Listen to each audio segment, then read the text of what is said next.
Okay mga ka-BP, nandito po tayo ngayon sa second floor ng Victory Mall. Ito na po at nagsisimula na po ang tinatawag natin Pag-ibig Fund dito po sa May Tanawan Victory Mall. Ayan. Papasok po tayo sa loob para po makausap po natin yung mga taga-opisina. Okay? Ito na po guys. Tuloy po tayo rito sa loob. Papasok po tayo rito.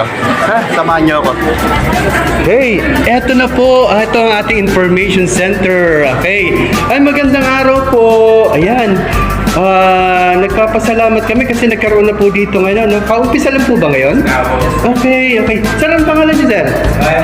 Sir Ryan J. Si Ryan J. and Sir J-Ben Lustre. Parang tagal-lipa, mga Lustre.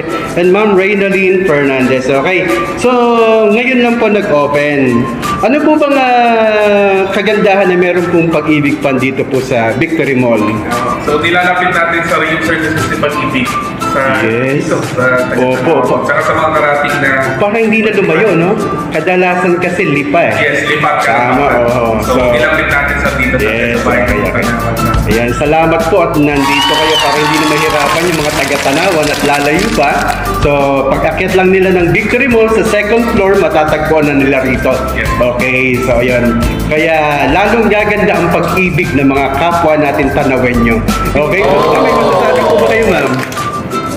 Ay, si ma'am. Okay. Si sir naman, sir. Merry Christmas po. Merry Christmas and Happy New Year. So, yan po mga ka-BP na mga ka-blood pressure yan.